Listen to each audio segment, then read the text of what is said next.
Alhamdulillah ketika belajar di Jamiah Islamiyah itu tidak lama, hanya 5 tahun. Dikurangi masa-masa ijazah saifiyah. Ya berarti nggak sampai 5 tahun. 5 kurang 3, 5 kali 3, 15. Atau 4 kali 3, 12. Berarti sekitar 4 tahun Anda cuman. Ada 4 kali ijazah saifiyah, Anda harus di Indonesia, kali 3, 12 tahun, 12 bulan berarti 1 tahun. Berarti di jamiahnya hanya 4 tahun. Gitu. Alhamdulillah, Anda termasuk yang salah dulu. Termasuk yang salah dalam arti kata begini. Dulu Anda dididik oleh senior-senior Anda, kakak-kakak kelas. Jamiah Islamiyah itu nggak perlu. Yang penting duduk di majelisnya para ulama. Sehingga Anda terdidik seperti itu. Anda nggak tahu siapa yang mengotori gaya berpikir Anda waktu itu. Anda nggak paham. Ataukah memang Anda cocok di gitu, jadi disentil sedikit aja kena gitu. Ada bakat kayaknya. Bakat nggak suka belajar di kelas. Sehingga Anda betul-betul ujian itu nggak perhatian. Ujian dapat jawab, nggak dapat tinggalkan. Nggak terlalu peduli dengan nilai kelas. Pedulinya dengan duduk di majelisnya para ulama. Alhamdulillah duduk di majelisnya Syekh Abdul Muhsin yang paling banyak. Kita duduk di majelisnya Syekh Abdul Muhsin itu paling banyak. Kemudian di majelisnya Syekh Abdul Razak, Syekh Abdul Khalifah At-Tamimi. Ketika itu mereka halaqahnya masih di kampus Jamiah Islamiyah. Kemudian duduk di majelisnya Syekh Saleh As-Suhaimi, Syekh Ali Nasir Al-Faqihi. Duduk di majelisnya Syekh Abu Bakar Al-Jabil Al-Jazai tapi tidak sering. Karena ketika kita duduk di sana materinya lebih banyak kepada awamun nas dibanding kepada tullabul ilm.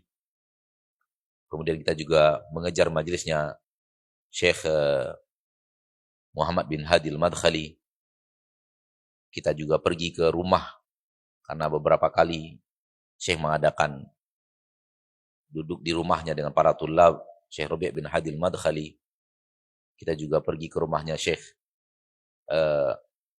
Sulaiman Ar-Ruhaili, Ibrahim Ar-Ruhaili, Syekh Mus'id Al-Husaini.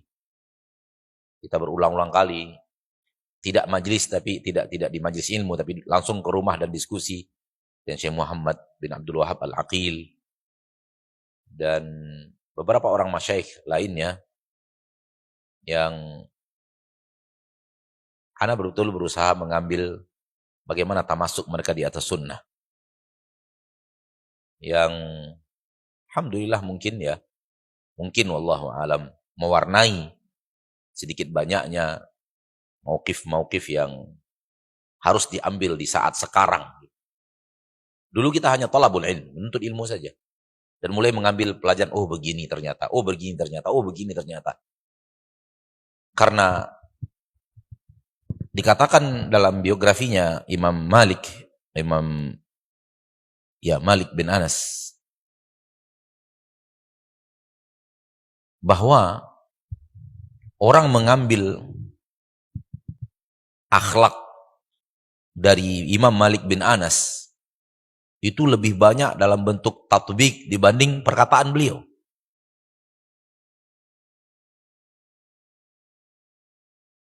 Jadi para tulabul ilm mengambil samt, cara bersikap berkepribadian seorang ahlu sunnah dan cara berhadapan dengan keadaan, cara berhadapan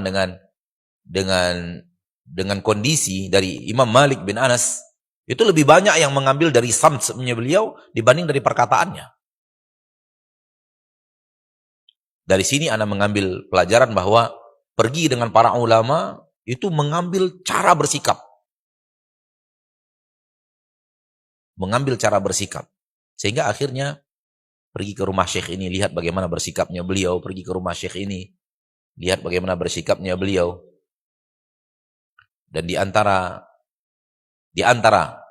yang paling dekat sama ana waktu ana kuliah itu Syekh Tafsir Syekh Ali bin Ghazi Tuwaijiri dan adiknya Husain At-Tuwaijiri. Sekarang sudah syekh mungkin. Namun pada waktu itu baru saja tamat kuliah. Namun sekarang sepertinya sudah jadi syekh di kota Madinah. Sudah menjadi syuyukh yang disyuyukhkan.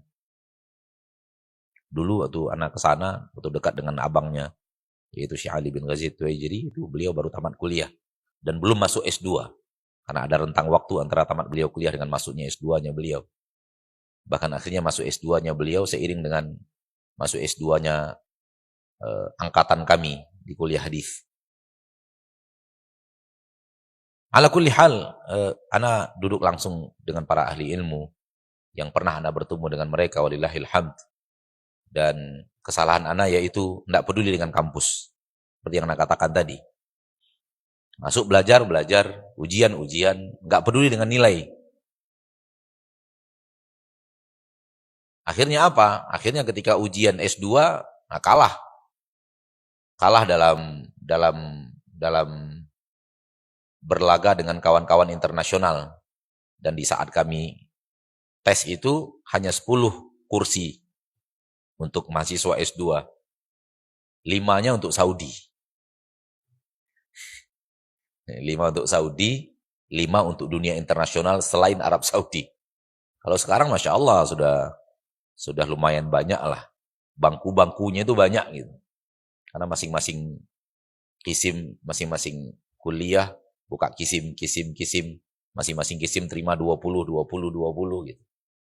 Namun ana dulu enggak seperti itu. Hadis cuma terima 10. Kadang-kadang hadis itu tahun itu enggak buka. Gitu. Mungkin kekurangan dosen juga mungkin, wallahu a'lam. Yang tiap tahun buka itu kuliah akidah. Itu hanya 10 kursi. 10 kursi. Masih lumayan lah. Lebih ringan daripada mencari kursi presiden ya. Cuman 1 kan. Jadi waktu berlaga di S2 kalah. Dan ya, tilka ayyamul lati khalat, tidak bisa disesali. Kenapa? Karena ya udah, ini takdir Allah. Setelah pulang ke Indonesia, ana baru sadar. Andai ana dulu tetap fokus ke pelajaran kampus, mungkin itu pun masih mungkin. Umur ana bisa lebih panjang di Madinah dengan masyayikh gitu loh. Nah, itu yang ana pesankan akhirnya ke adik-adik yang berikutnya, generasi penerus, terutama yang sering bertemu anak pas umroh. Ya, antum tetap majelisnya ulama jangan ditinggal. Itu yang paling umdah. Yang paling penting itu majelisnya ulama. Karena ilmu ini diwarisi minal akabir ilal asagir. Walaysa minal asagir ilal asagir. Dan yang masuk ke kampus, ke kelas-kelas antum di kelas, itu ada kemungkinan masih asagir, bukan akabir. Dan bersama antum hidup akabir. Kenapa antum tinggalkan majelis akabir? Hanya untuk duduk di majelisnya asagir. Ini bukan manhaj salaf yang benar. Ini bukan cara menuntut ilmunya. Namun kita nggak bisa mengelak dalam kondisi kita sekarang. Antum juga harus peduli dengan nilai di kampus. Kenapa? Kalau antum peduli dengan nilai kampus antum sekarang, ada kemungkinan umur antum tambah panjang di Jamiah Islamiyah. Bisa terima S2, bisa terima S3. Umur antum lebih panjang di Jamiah Islamiyah, antum lebih panjang duduk di majelisnya para ulama. Alhamdulillah, adik-adik di belakang tidak mendapatkan racun pemahaman yang anda dapatkan dulu. Ya. Wa fi kullin khairun.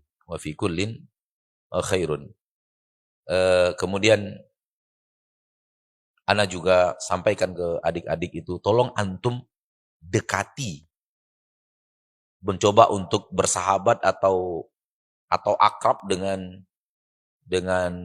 al-umada, dekan-dekan dengan orang-orang penting, memiliki jabatan-jabatan di Jamiah Islamiyah. Itu penting, mendekati mereka penting. Oh, kalau ana dulu jangan tanya. Cuek bebek. Itu pergi ke Umdah At-Tullab itu, Syu'unut tulab itu hanya ngambil paspor, ngantar paspor, ngambil paspor, ngantar paspor. Udah, nggak ada lain udah. Ngambil paspor, ngantar paspor. Atau ngambil tasrih untuk pergi ke Mekah. Karena dulu ke Mekah kita harus pakai tasrih. Itu kalau nggak urusan paspor sama tasrih itu anak nggak akan ketemu di syu'unut tulab. Sehingga nggak kenal siapa-siapa. Nah, pergi ke majelisnya masyayikh, ya nuntut ilmu, tapi nggak terlalu akrab juga dengan syekhnya gitu. Hanya nuntut ilmu aja. Lebih kepada nuntut ilmunya dibanding mengakrabkan diri kepada masyayikhnya. Akhirnya ketika sudah pulang ke Indonesia, begitu generasi penerus ingin ke Jamiah Islamiyah, ada kendala. Kenapa? Kita memang alumni, tapi nggak kenal siapa-siapa. Ini juga nasihatkan kepada generasi berikutnya, tolong antum dekati para umada, para mudara, orang-orang yang cikal bakal akan naik menjabat. Ketika dia menjabat menjadi amid qabul wa tasjil misalnya. Itu pasti lahu qaul. Dia punya keputusan untuk menerima ini, menggolkan ini, nolong ini. Karena Saudi itu vitamin wow-nya tinggi. Vitamin wow-nya itu tinggi. Tahu untuk vitamin wow? Yang tahu senyum, enggak tahu enggak ada masalah. Ala kulli hal, saya hanya ingin mengatakan bahwa beragama itu harus serius. Enggak bisa main-main. Kenapa beragama harus serius? Ikhwani fiddin. Karena agama ini surga Anda atau neraka Anda.